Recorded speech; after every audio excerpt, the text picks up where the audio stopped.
Hello students, देखो आज जो अपन एक नया चैप्टर स्टार्ट करने वाले हैं मेंटल एबिलिटी का रैंकिंग एंड ऑर्डरिंग टेस्ट। ठीक है, तो देखो रैंकिंग एंड ऑर्डरिंग टेस्ट में अपने को कोई पर्टिकुलर ऑर्डर को डिफाइन करना होगा। ठीक है, और रैंकिंग जैसे मतलब रैंक वाला होता है ना, जैसे ऊपर से 7th है, बॉटम से 10th है, ऐसा मतलब कुछ भी क्वेश्चन होता तो उस क्वेश्चन फॉर्म होगा। ठीक है, और ऑर्डर में जैसे आपका हाइट के अकॉर्डिंग दे दिया कि ये 5% है, हाइट के अकॉर्डिंग इनकी रेंज मतलब बताओ सबसे ज़्यादा टॉलेस्ट कौन होगा, सबसे कम हाइट में कौन होगा। ठीक है, तो उस टाइप के क्वेश्चंस होते हैं। वो हाइट के जगह और भी कोई क्राइटेरिया रख सकता है, जैसे रिच के मामले में बोल दिया कौन ज़्यादा पैसे वाला है, उसके अकॉर्डिंग अपना हो गया। ठीक है, तो किसी टाइप में एक क्राइटेरिया हो सकता है।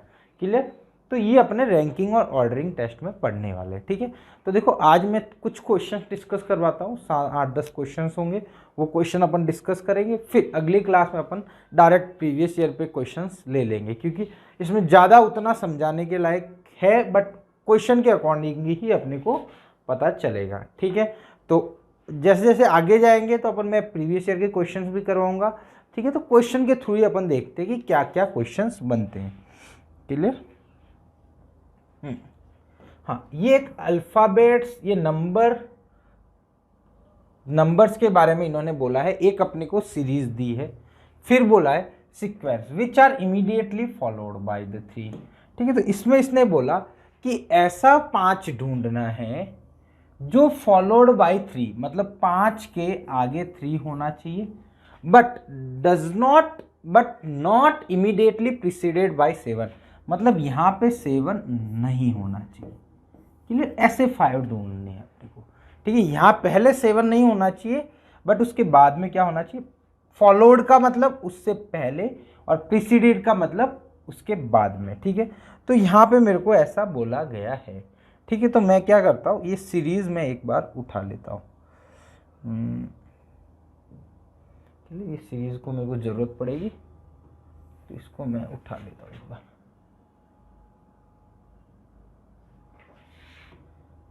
ठीक है, इसकी रिक्वायरमेंट रहेगी, तो इसी सीरीज को मैंने, ठीक है, तो ये मैं बार बार लिखूंगा फिर और गलत हो जाएगा। ठीक है, हाँ, अब इसमें बोला है 5 के बारे में। ठीक है, तो देखो 5 कहाँ कहाँ पे है, एक तो यहाँ पे है। क्लियर, एक यहाँ पे है, एक यहाँ पे है, एक यहाँ पे है, और एक यहाँ पे है, एक यहाँ पे है, एक यहाँ पे है, और एक यहाँ पे, ये 5 है। ठीक है, अब अपनी कंडीशंस अप्लाई कर देते हैं। 5 के बाद में 3 होना चाहिए तो ये चलेगा, पहले 7 नहीं है तो ये 5 चलेगा। उसके बाद 3 है, पहले 7 नहीं है तो ये भी चलेगा। ये 5, बट इस 5 के बाद में 5 है, पहले 8 है, तो बाद में तो 3 होना चाहिए था, बट 3 नहीं है। ये 5 के बाद में 6 है, तो ये दोनों ही नेगलेक्ट हो गए। ये 5 के बाद में 7 है, अपने को बाद में 3 चाहिए था, तो ये भी नहीं चलेगा। 5 के बाद में 3 है, बट पहले भी 7 है, बट 7 नहीं होना चाहिए था, तो ये गलत हो गया।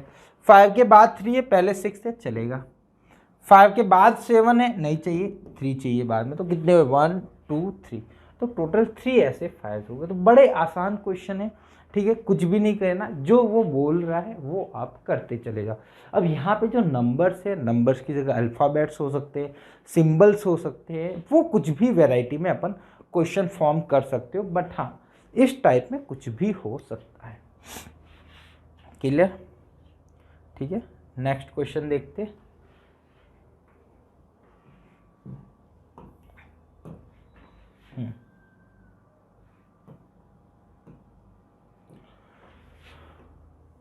ये वापस सीरीज ले लेता हूँ मैं एक बार।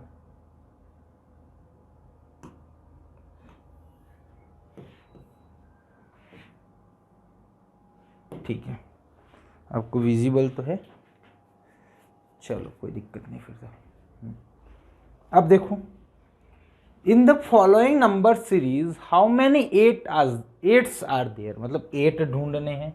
ठीक है, exactly divisible by the numbers which are preceding and followed, मतलब बेटा 8 है ना, 8 के बाद में कोई नंबर है पहले, तो ये भी 8 में कंप्लीट डिवाइड होना चाहिए, ये भी, मतलब दोनों ही 8 मतलब 8 इन दोनों से एग्जैक्टली डिवाइड होना चाहिए, मतलब यहाँ 4 यहाँ 2 चलेगा। ठीक है, मतलब समझ रहे हो, कि ये इसमें भी कंप्लीट डिवाइड होना चाहिए, ये वाला भी कंप्लीट होना चाहिए। तो पहले 8 ढूंढता हूँ, तो ये तो चलेगा ही नहीं वैसे भी, ठीक है। पहला ये तो काम का भी नहीं है, क्योंकि ये इससे पहले तो कोई है ही नहीं। ये 8 देखो, 8 के बाद वाला डिविजिबल है, 4 भी डिविजिबल, ठीक है चलेगा। ये 8 देखते हो तो 4 4 है तो चलेगा, क्योंकि 4 का 8 में कंप्लीट डिवाइड जाता है, इस 4 का भी 8 में कंप्लीट डिवाइड जाता है। ये 8 देखता हूँ तो 2 का कंप्लीट जाता है, 2 का कंप्लीट जाता है, तो ये भी चलेगा। ये 8 देखता हूँ तो ये 4 का तो कंप्लीट जाता है बट 9 का नहीं जाता है, तो ये नहीं चलेगा। ये 8 देखता हूँ तो ये 3 का तो कंप्लीट नहीं जाता है, 4 का जाता है, बट ये भी नहीं चलेगा। ये 8 देखता हूँ, 2 का कंप्लीट जाता है, 4 का कंप्लीट जाता है, ये चलेगा। सिमिलरली ये देखता हूँ, ये भी नहीं चलेगा, क्योंकि 3 से भी नहीं जाता है बट 1 से कंप्लीट डिवाइड होता है, ठीक है। तो अपने को समझ में आ गया कि कुछ 8 हो गए। कितने 8 है बेटा? ये ऐसे 4 8 है, 1 2 3 4, ये 4 8s हैं जो ये कंडीशन को सेटिस्फाई कर रहे हैं। क्लियर? तो बड़ा सिंपल सा क्वेश्चन है ये भी, बस थोड़ा सा इन्होंने लैंग्वेज में अच्छा से घुमा दिया है। क्लियर? चलो नेक्स्ट क्वेश्चन। अब देखो ये अल्फ़ाबेट्स वाले, ठीक है, अल्फ़ाबेट्स। अगेन मैं ये क्रॉप कर देता हूँ।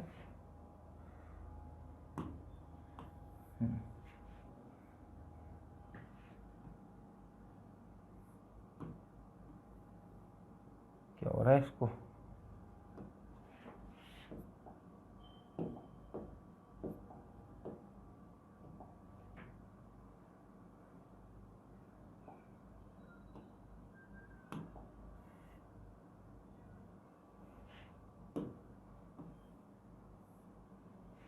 चलेगा, चलो छोड़ो।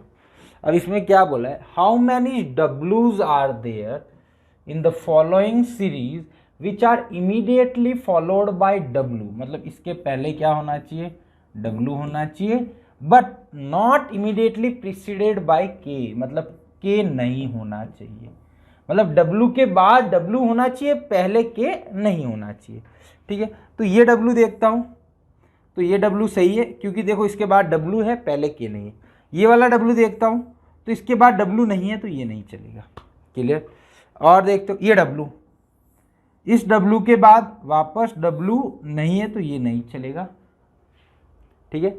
ये डब्लू, इसके बाद डब्लू है बट इसके पहले के नहीं है, तो चलेगा। ये डब्लू, इसके बाद डब्लू है बट इसके पहले के नहीं है, इसके पहले भी क्या है? डब्लू है, तो के नहीं है, तो ये भी चलेगा। ये डब्लू देखता हूँ तो डब्लू के बाद डी है, डब्लू चाहिए, ये नहीं है। ये डब्लू के बाद में के हो सकता, सॉरी बाद में डब्लू होना चाहिए, सॉरी, तो के है, नहीं चलेगा। ये डब्लू देखता हूँ तो बाद में डब्लू है, उसके पहले क्या है? के, ये बोला है के नहीं होना चाहिए, तो ये कैंसिल आउट हो गया। ये डब्लू को देखता हूँ, इस डब्लू के बाद डब्लू होना चाहिए था, नहीं है, तो ये तो भूल ही जाओ, आगे डब्लू है ही नहीं। तो कितने हुए? 1 2 3 डब्लू ऐसे हुए जो इस कंडीशन को सेटिस्फाई। कई कैलकुलेशन मिस्टेक्स हो तो देख लेना, है ना, मतलब कहीं काउंटिंग में, है ना। बाकी कॉन्सेप्ट आपका मोर एंड लेस यही रहने वाला है कि मतलब जो इमीडिएटली फॉलोड बोला जाता है फॉलोड, और प्रीसीडिंग बोला जाता है उसको प्रीसीडिंग वाले से अरेंज कर दो। चलो नेक्स्ट वन, या ये देखो अगला क्वेश्चन।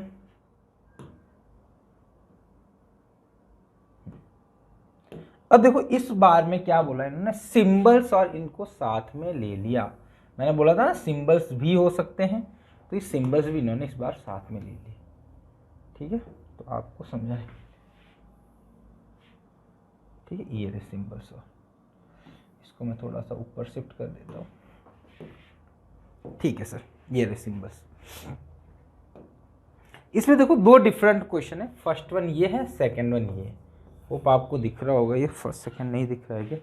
दिख रहा है, ठीक है। चलो फर्स्ट एंड सेकंड, ये 2 डिफरेंट क्वेश्चन है। पहला क्या बोला है? फर्स्ट वन देखता हूं। How many such letters are there in arrangement. Letters मतलब की बात कर रहा है अल्फ़ाबेट्स की, ठीक है। लेटर्स होना चाहिए, है ना। इसको लेटर्स में ए अपना आया हुआ है क्या? ठीक, अल्फ़ाबेट्स ले लेता हूँ सपोज। ऐसे अल्फ़ाबेट्स ढूंढने, either immediately preceded by a symbol और immediately followed by the number, but not both, ठीक है। क्या बोल रहा है क्या बोला कि या तो अल्फा, सॉरी लेटर्स ले लेता हूँ, लेटर ले लो या फिर अल्फ़ाबेट ही ले लो, चलेगा, कोई दिक्कत नहीं। अल्फ़ाबेट ही ले लेता हूँ। या तो बोला है अल्फ़ाबेट लेना है, उस अल्फ़ाबेट के प्रीसीडेड बाय ए सिंबल, इसके पहले सिंबल हो जाए, ठीक है, या फिर इसके बाद में भी कंडीशन बोलिए, और या फिर अल्फ़ाबेट हो उसके बाद में क्या होना चाहिए, number, followed by the number. ये दोनों में सुनो। अब बोला है कि दोनों साथ में नहीं होने चाहिए, मतलब यहां सिंबल हो तो यहाँ पे नंबर नहीं होना चाहिए, और यहाँ पे नंबर हो तो यहाँ पे सिंबल नहीं होना चाहिए। मतलब कहने का मतलब नंबर और सिंबल के बीच में नहीं आना चाहिए अल्फ़ाबेट्स, बाकी या तो उसके पहले सिंबल हो या फिर उसके बाद नंबर। तो देखो पहले अल्फ़ाबेट्स ढूंढना हो, तो पहले मेरे को एफ मिला। देखो एफ के बाद में 2 है नंबर, ठीक है, बट उसके पहले क्या है, सिंबल है, तो नहीं चलेगा, दोनों नहीं होने चाहिए। के देखो के के पहले सिंबल है बट बाद में क्या है, अल्फाबेट, चलेगा, भागेगा, ठीक है। पी के पहले सिंबल है बट बाद में अल्फाबेट है, चलेगा, अल्फाबेट्स हो सकता है, बाद में नंबर नहीं होना चाहिए, ठीक है। जब सिंबल इधर आए तो नंबर नहीं होना चाहिए, नंबर इधर आए तो सिंबल नहीं होना चाहिए, सिंपल सा। एल की बात करता हूं, तो एल के पहले पी बाद में, मतलब पहले भी अल्फाबेट बाद में भी अल्फाबेट, तो ये भी नहीं चलेगा, क्लियर, चलेगा, ये भी नहीं चलेगा। फिर वी देखता हूं, वी के बाद नंबर है, पहले अल्फाबेट है, चलेगा, कोई दिक्कत नहीं, अपने को पहले सिंबल नहीं होना चाहिए था। एम का देखता हूं, तो पहले सिंबल है बाद में अल्फाबेट है, चलेगा, ठीक है। यू के बारे में देखो, यू के बाद भी अल्फाबेट है, पहले भी अल्फाबेट है, नहीं चलेगा, ठीक है। ई के बाद नंबर है, पहले अल्फाबेट है, चलेगा, ठीक है।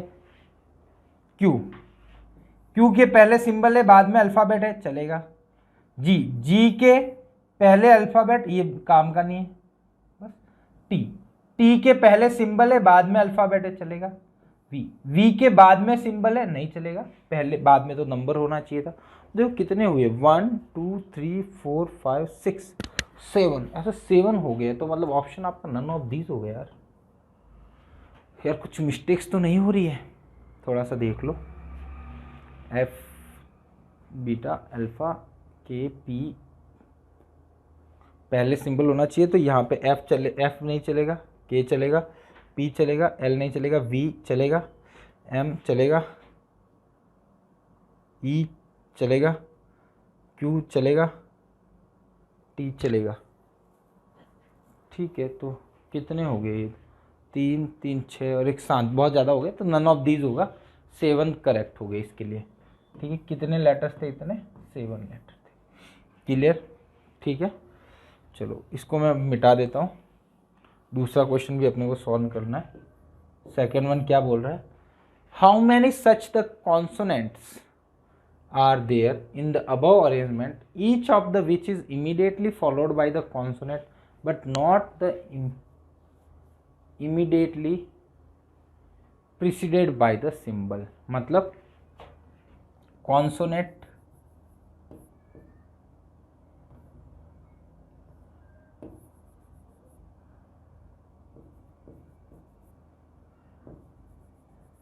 कॉन्सोनेंट बट इमीडिएटली क्या बोला है, फॉलोड बाय द कॉन्सोनेंट, यहाँ पे भी कॉन्सोनेंट, ठीक है, और but not immediately preceded bye symbol. मतलब कॉन्सोनेंट मतलब समझते हो ना, वॉवेल्स क्या होते हैं, ए ई आई ओ यू, इनको छोड़ के, ए ई आई ओ यू इनको छोड़ के बाकी सब कॉन्सोनेंट है, तो उनके बारे में बोला है, ठीक है। तो देखो एफ, उसके बाद ही भी कॉन्सोनेंट ही होना चाहिए, तो एफ नहीं चलेगा। के पहले सिंबल है बाद में कॉन्सोनेंट है, चलेगा। पी के पहले सिंबल है बाद में कॉन्सोनेंट है, चलेगा। एल के पहले सिंबल नहीं होगा, वी के पहले भी सिंबल नहीं होगा, चले, ये दोनों कैंसिल आउट हो गए। एम, एम के पहले सिंबल है, बाद में वॉवेल्स आ गया तो एम भी नहीं चलेगा। ध्यान रखना, एम से पहले सिंबल है बट बाद में वॉवेल आ गया। यू और वी ई को तो देखना ही नहीं है क्योंकि ये तो दोनों ही कॉन्सोनेंट होना चाहिए, तो ये दोनों तो वैसे ही कट गए। क्यू, क्यू के पहले सिंबल है बाद में कॉन्सोनेंट है, करेक्ट चलेगा। टी, टी के पहले सिंबल है बाद में कॉन्सोनेंट है, चलेगा चलेगा। उसके बाद वाला बच गया। तो कितने हुए, 4 हुए। 4 ऑप्शन है क्या, ये भी नहीं है। और यार कुछ मिस्टेक्स हो रही है यार, फिर तो चेक करना पड़ेगा। सॉरी, इसमें अपन एक मिस्टेक्स कर रहे थे यहाँ पे, सर लिखा मैंने यहाँ गलत है, काउंट गलत किया। यहाँ पे डियर लिखा हुआ है पहले सिंबल नहीं होना चाहिए, अपन ने देख लिया था सिंबल है, ठीक है। कॉन्सोनेंट के बाद कॉन्सोनेंट बट पहले सिंबल नहीं होना चाहिए, तो एफ, एफ तो वैसे ही उड़ गया। के के बाद कॉन्सोनेंट है बट पहले सिंबल है, तो ये भी नहीं रहेगा। एस, एस के बाद कॉन्सोनेंट नहीं है तो नहीं चलेगा। पी, पी के बाद कॉन्सोनेंट है बट पहले सिंबल है तो नहीं चलेगा। एल, एल के बाद कॉन्सोनेंट है पहले सिंबल नहीं है, चलेगा। वी, वी के बाद कॉन्सोनेंट नहीं है तो ये नहीं चलेगा। फिर एम, एम के बाद तो वॉवेल्स आ गया, ये तो काम का ही नहीं। यू को तो देखना ही नहीं है क्योंकि ये तो दोनों ही वॉवेल्स थे, क्लियर। क्यू, क्यू के बाद कॉन्सोनेंट है बट पहले नहीं है तो चले गया ये भी। जी भी गया। सिमिलरली टी की बात करता हूँ, टी, टी के बाद कॉन्सोनेंट है पहले बट सिंबल है तो ये भी गया। तो मतलब ऐसा एक ही बचा है अपने पास, ठीक है, एल। तो मतलब 1 ऑप्शन करेक्ट हो गया, क्लियर। कि इसमें नन ऑफ दीज नहीं है, नहीं तो इसको भी नन ऑफ दीज बना देते, क्लियर। मैंने सॉरी पहले मिस्टेक कर दी थी, सिंबल्स नहीं होना बोला था बट मैंने सिंबल्स ढूंढ लिए थे, क्लियर, ठीक है। चलो माफ़ करना, चलते अगले क्वेश्चन पे। या अब देखो आगे अपना आता है रैंकिंग, क्लियर। रैंकिंग के बारे में बात करता हूँ थोड़ी सी, ठीक है। देखो रैंकिंग क्या होती है, ठीक है। सपोज मेरे को बोले यहाँ से जो पोजीशन है, ठीक है, लेफ्ट से किसी की पोजीशन और राइट से जो पोजीशन है, ठीक है, दोनों का सम, लेफ्ट प्लस राइट दोनों के सम जो होता है वो टोटल से एक ज़्यादा होता है। ये तो अपने अल्फ़ाबेट सीरीज में भी देखा था। टोटल 26 थे बट किसी की भी अल्फ़ाबेट, एम की लेता हूँ या फिर सपोज मैं डी की लेता हूँ, डी की लेफ्ट से पोजीशन 4 है और राइट से पोजीशन होती है 23। अब दोनों का सम करते हो तो 27 आता है, मतलब एक ज़्यादा आता है हमेशा। वही सपोज आप टॉप से बॉटम की बात करोगे, टॉप से किसी की पोजीशन, बॉटम से किसी की पोजीशन, ठीक है, बॉटम से ये टॉप से, तो टॉप प्लस बॉटम इन दोनों का सम भी n+1 आएगा। टोटल से एक ज़्यादा आता है हमेशा ही। जैसे मैं लेता हूँ 1 2 3 4 5, अब मैं 2 की बोलूँ तो टॉप से सेकंड पोजीशन पे, बॉटम से 4th पे, तो दोनों का सम करूँगा तो कितना आएगा 6। तो मतलब टॉप से पोजीशन आपको दी हुई है तो बॉटम से कैसे निकालोगे, टॉप टोटल में एक बढ़ा के उसमें सब्ट्रैक्ट कर दो, ठीक है। या फिर सपोज मेरे को बोला गया है कि एक पर्सन है, उसकी टॉप से पोजीशन 17 है, बॉटम से पोजीशन 12 है, ठीक है, 12th पोजीशन पे, और वो टॉप से 17। तो बताओ टोटल स्टूडेंट्स कितने हैं, तो 17 प्लस 12 प्लस उसमें एक 1 कर दो तो 29 प्लस 1, यानी टोटल आपके 30 स्टूडेंट होंगे, तब ये कंडीशन सेटिस्फाई होगी, क्लियर। तो ये बात अपने को थोड़ी सी ध्यान रखनी है, क्लियर। अब देखते हैं इसके क्वेश्चंस। या बड़ा सिंपल सा क्वेश्चन है इसमें।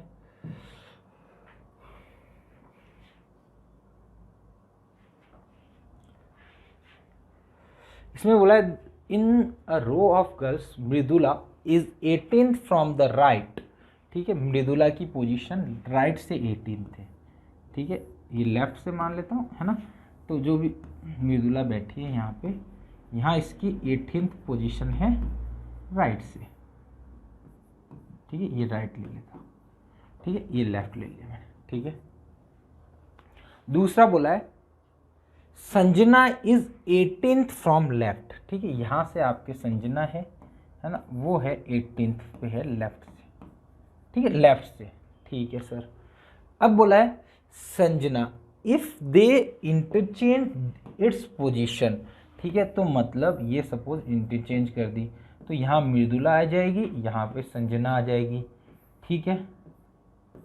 इधर से 18 था ऑलरेडी और ये भी 18 थी इस तरह से, ठीक है।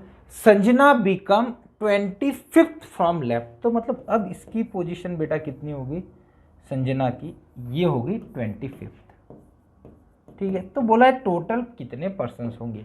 अब देखो इन्होंने पोजीशन इंटरचेंज की, बट अब जो संजना की पोजीशन है राइट से 18 है, इसकी लेफ्ट से 25th है, तो टोटल कितने होंगे 25 प्लस 18 प्लस 1, तो ये हो गए 33, 44 टोटल स्टूडेंट्स नहीं है क्या, सॉरी गलत कर रहा हूँ, how many girls in the row, ठीक है 25 प्लस 8 33, 43, 44, अच्छा अच्छा, हाँ सॉरी उल्टा कर दिया मैंने। इनकी लेफ्ट और राइट की पोजीशन कितनी आई 18 प्लस 25, अरे सॉरी इसमें कुछ मिस्टेक करा दी, अरे गलती कर दिया, सॉरी इसमें भी मिस्टेक होगी, गलत हो गया इसमें देखो, इसमें बोला टॉप से 17th और बॉटम से 12th है, तो टोटल सम कितना हुआ 29 हुआ टोटल सम। तो जो टोटल टॉप और बॉटम का सम आता है ना वो कितना आता है, टॉप प्लस बॉटम का जो सम है ना वो आता है टोटल नंबर प्लस 1, तो ये टॉप और बॉटम का सम कितना है 29, तो वो टोटल से एक ज़्यादा होगा, तो टोटल कितने होंगे 28, सॉरी मैं यहाँ मिस्टेक कर गया, क्लियर, ठीक है। सेम चीज़ यहाँ पे भी, अब देखो इसकी लेफ्ट और राइट की पोजीशन का सम करूंगा तो टोटल से एक ज़्यादा आएगा, तो ये आया बेटा 43, तो वो टोटल से एक ज़्यादा है, तो टोटल कितने हो गए 43 माइनस 1 यानी 42, ठीक है। सॉरी इस पीछे वाला में तो सही बताया था क्या, इस वाले में कुछ बताया भी नहीं था, इसमें तो चलो सही बताया था, ये वाला मिस्टेक करा था, चलो कोई दिक्कत नहीं, ठीक है। In the raw of the, है ना, तो वही बात होगी, कोई गड़बड़ वाली बात नहीं है, ठीक है। तो बड़ा आसान सा है। चलो अगला क्वेश्चन देखो, ये ऑर्डरिंग का हो गया, ऑर्डर बोला है, ठीक है। अब देखो ये तो वैसा ऐसा बोलूँगा ना, अल्फ़ाबेट जो सीरीज आती थी, है ना, सॉरी अल्फ़ाबेट सीरीज क्या बोल रहा हूँ, सॉरी जो पजल टेस्ट वगैरह उसी टाइप का क्वेश्चन है, ठीक है, या फिर बोल सकते हो सिटिंग अरेंजमेंट उस टाइप की ही है।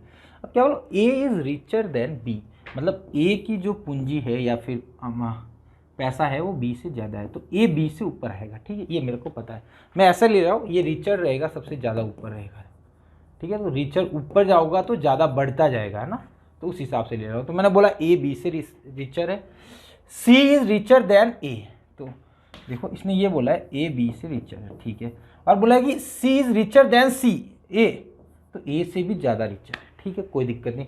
अब देखो इसमें एक बात ऐसा लिख लेता हूँ सी ए बी, अब इनके बीच में कोई और भी हो सकता है, हमें नहीं पता है, डी इज़ रिचर देन सी, ठीक है, तो वो सी से भी ज़्यादा है, तो डी आ गया, और E is richest of the all, तो देखो ये हो गया डी सी ए बी और ई सबसे ज़्यादा, बड़ा सिंपल सा है, तो ज़्यादा है ही नहीं।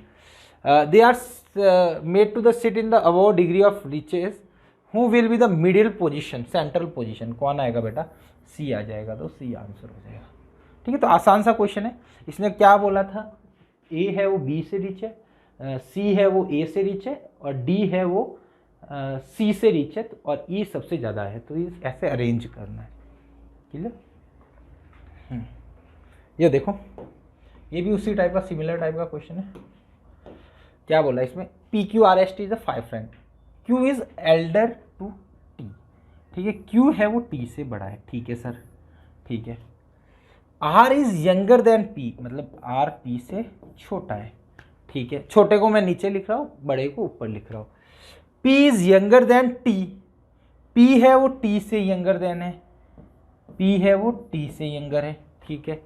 अब देखो ये टी टी सेम है, ठीक है, तो इसको मैं यहाँ पे शिफ्ट कर सकता हूँ, क्यू टी पी, पी यहाँ पे आ गया, तो पी से छोटा कौन है, आर है, तो आर यहाँ गया, ठीक है। S is elder to P, अब इसने बोला है S is elder to P, अब पी से बड़ा है एस, या ये देखो Q is elder to T, Q T से बड़ा है, आर पी से बड़ा है, पी टी से बड़ा है, P is younger to T, T से छोटा हो गया, ठीक है सर। PR अब देखो इसने बोला है S is elder to P। अब देखो इसने S P से बड़ा बोला है, तो देखो S यहाँ पे भी आ सकता है, ठीक है। आप चाहो तो S को यहाँ पे भी ले सकते हो, आप चाहो तो S को यहाँ पे भी ले सकते हो, कहीं पे भी ले सकते हो, कोई भी फिक्स नहीं है इसकी डेटा। मतलब आपको S निकालना है, S की इल्डेस्ट निकालना है, तो इल्डेस्ट तो फिक्स ही नहीं है, S भी हो सकता है, Q भी हो सकता है ना। तो ये डेटा इनएडिक्वेट हो गया, मतलब अपने को नहीं पता है कि सबसे बड़ा कौन रहेगा। और सबसे छोटा पूछा है, उसमें तो फिक्स है, देखो R ही है, जो भी केस बनेगा R हमेशा छोटा रहेगा, तो सबसे छोटा। तो डेटा इनसिफिशिएंट हो गया पहले क्वेश्चन का, क्योंकि इल्डेस्ट का पूछा, तो इल्डेस्ट में अपने को S की P के कंपेयर में पोजीशन पता है, बट Q और T के कंपेरेटिवली नहीं पता है, तो वो कहाँ पे भी लाई कर सकता है, अपन वहाँ पे श्योर नहीं है। क्लियर, ठीक है। चलो नेक्स्ट क्वेश्चन, ये थोड़ा सा अच्छा क्वेश्चन है। क्लियर,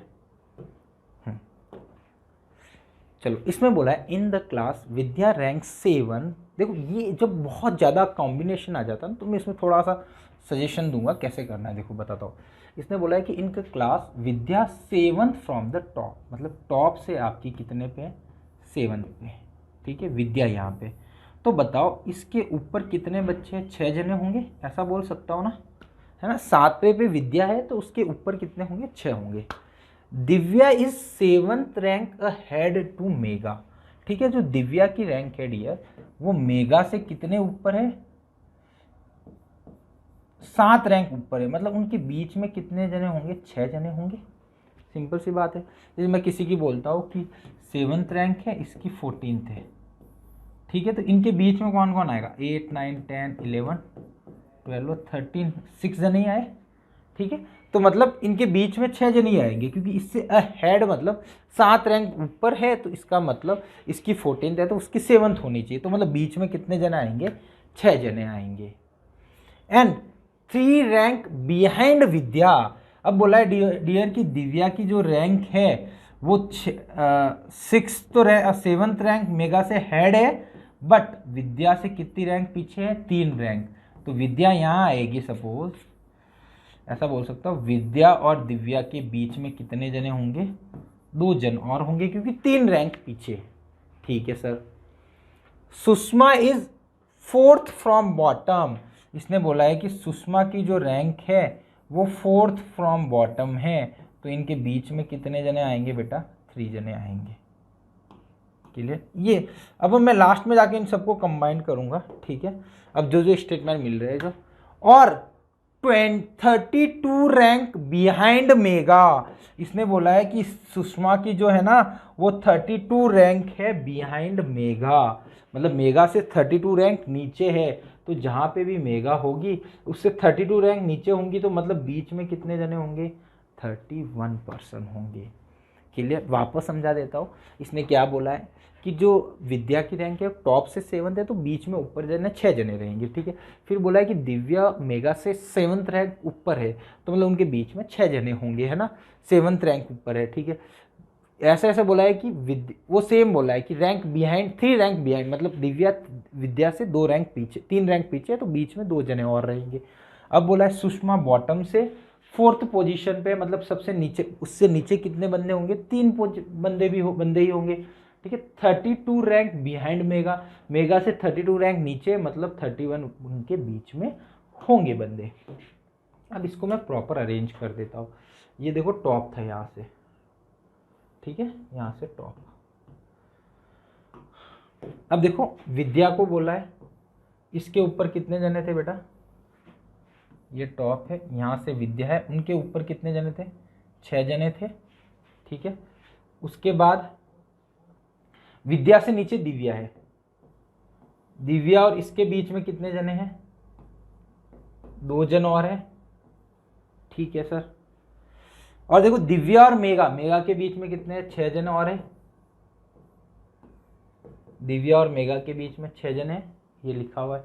फिर मेगा और सुषमा के बीच में कितने जने हैं, उनके बीच में आपके 31 जने, और सुषमा से नीचे कितने जने हैं आपके 3 जने हैं। क्लियर, ठीक है। अब मैं निकाल देता हूँ टोटल कितना होगा। देखो 6 तो इसके ऊपर है, फिर एक विद्या आएगी, ठीक है, फिर 2 उसके नीचे, फिर एक दिव्या आएगी। दिव्या को अभी काउंट ही नहीं करा ना। फिर उसके ऊपर नीचे कितने हैं, दिव्या के नीचे 6 जने हैं +6, फिर कौन आएगी, मेगा आएगी, ठीक है, प्लस फिर उसके नीचे कितने 31 जने हैं, फिर कौन आएगी आपकी सुषमा आएगी, फिर उसके नीचे 3 जने हैं। तो ये टोटल हो जाएंगे। तो आप निकालोगे तो 6 + 4 10, 10 और ये 7 और 10 और 7 ये 38, 48, 48 और 4 52 जने हो जाएंगे टोटल। यहाँ पे भी निकाल दो 8 6 14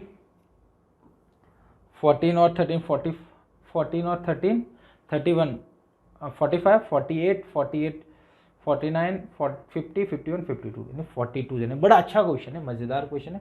आप एक बार खुद अपने हाथ से ट्राई करना। सपोज समझ में नहीं आता है तो आप रिपीट भी कर सकते हो, उसी क्वेश्चन को देख सकते हो एक बार और।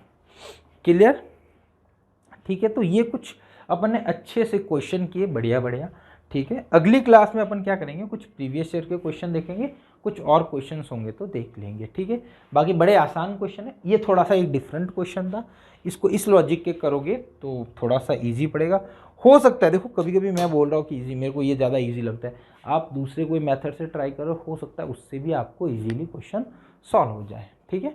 तो वो भी आप कर सकते हो, कोई गलत नहीं है। इफ़ आंसर सही मैच कर रहा है और कॉन्सेप्ट सही लगा रहे हो तो कोई गड़बड़ नहीं है, ठीक है। तो होप आपको आज का लेक्चर पसंद आया होगा, ठीक है। तो मिलते हैं अपन नेक्स्ट लेक्चर में।